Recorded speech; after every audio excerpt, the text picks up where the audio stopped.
আজকে তোমাদের একটা গুরুত্বপূর্ণ কবিতা এবং নতুন কবিতা, যেটা মধ্যযুগের একটা সাহিত্য ঋতুবর্ণন। লিখেছেন কে? আলাওল। এখন আলাওয়ালের লেখা এই যে ঋতুবর্ণন কবিতা, আমি এতক্ষণ ধরে তোমাদের একদম ব্যাখ্যা বিশ্লেষণ এবং এই কবিতার যে প্রেক্ষাপট, তোমাদের বুঝতে কি কোনো সমস্যা হয়েছে?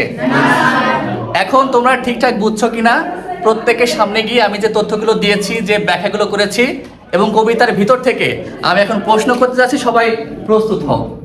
প্রস্তুত সবাই? প্রস্তুত? আচ্ছা তুমি বলো, ঋতুবর্ণন কবিতার লেখক বা কবিকে? আলাওয়াল। আলাওয়াল। আচ্ছা তুমি বলো, আলাওয়াল কোন যুগের কবি? মধ্যযুগের। আচ্ছা তুমি বলো, আলাওয়ালের এই যে ঋতুবর্ণন কবিতা কোন কাব্য থেকে নেওয়া হয়েছে? পদ্মাবতী কাব্য থেকে নেওয়া হয়েছে। আচ্ছা তুমি বলো, এই যে আলাওয়ালের যে পদ্মাবতী, এই পদ্মাবতী কি আসলে তার নিজের লেখা নাকি অনুবাদকৃত সাহিত্য? অনুবাদকৃত সাহিত্য। আচ্ছা তুমি বলো তো, এই ঋতুবর্ণন কবিতায় প্রথম কোন ঋতুর কথা বলা হয়েছে? বসন্ত। আচ্ছা তুমি বলো তো, ঋতুবর্ণন কবিতায় একদম সবার শেষ কোন ঋতুর কথা বলা হয়েছে? শীত। আচ্ছা তুমি বলো, এই যে পদ্মাবতীর যে একটা অংশ ঋতুবর্ণন, এই যে কবিতা, এই কবিতায় দুইটা ক্যারেক্টারের কথা বলা হয়েছে, এই সেই দুইটা ক্যারেক্টার কি? রত্নসেন আর পদ্মাবতী। রত্নসেন আর পদ্মাবতী। আচ্ছা তুমি বলো, যে তাম্বুল বা পান খাওয়ার সুখ পাওয়া যায় কোন ঋতুতে? হেমন্ত। হেমন্ত। হেমন্ত, একটু জোরে বলবো সবাই। আর তুমি বলো, বসেই বলো, যে এই কবিতায় 6টা ঋতুর কথা বলা হয়েছে, একদম ক্রমান্বয়ে বলো তো কোন কোন ঋতু? বসন্ত ঋতু, বর্ষা ঋতু, গ্রীষ্ম। বসন্ত পরে গ্রীষ্ম। বসন্ত ঋতু, গ্রীষ্ম ঋতু, বর্ষা ঋতু, শরৎ ঋতু, হেমন্ত ঋতু, শীত ঋতু। শীত। আচ্ছা আচ্ছা তুমি বলো, যে এই যে আলতা বা কাপড় কস্তুরী, এই বিষয়গুলো নেওয়ার সময়টা কোন ঋতু? শীতকাল। শীত।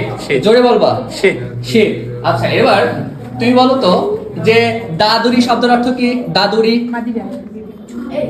দাদুরি। দাদুরি।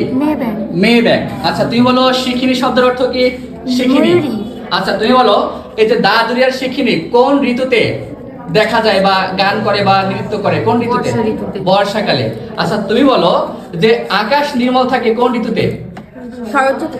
শরৎ ঋতুতে বা শরৎকালে। আচ্ছা এবার পিছনে চলে যাই। পিছনে তুমি বলো তো, যে পুনরায় বসন্তকালে যে বাতাস বা দক্ষিণের বাতাস পুনরায় কোন ঋতুতে পাওয়া যায়? গ্রীষ্ম। গ্রীষ্মকাল। ধন্যবাদ। কারণ বসন্তকালের পরে গ্রীষ্মকালে কিছুটা বসন্তের বাতাস বা দক্ষিণের বাতাস পাওয়া যায়। আচ্ছা তুমি বলো তো, তুমি বলো, যে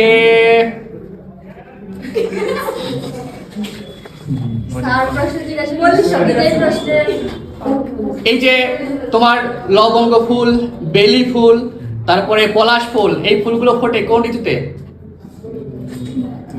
কোন ঋতুতে? বসন্ত ঋতুতে। বসন্ত ঋতুতে। কোন ঋতুতে? বসন্ত। বসন্ত।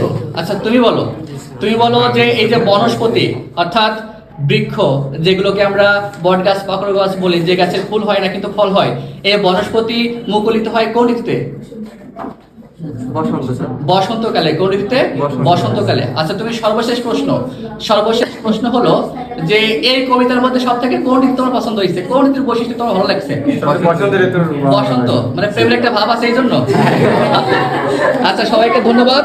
তাহলে দেখো, আমরা কিন্তু মোটামুটি যা পড়েছি, মৌলিক কিছু আমরা আলোচনা করেছি বা তোমাদেরকে ধরেছি, এই বিষয়গুলো আরো ডিটেলসে বোঝার জন্য বা পারার জন্য তোমাদেরকে কি করতে হবে?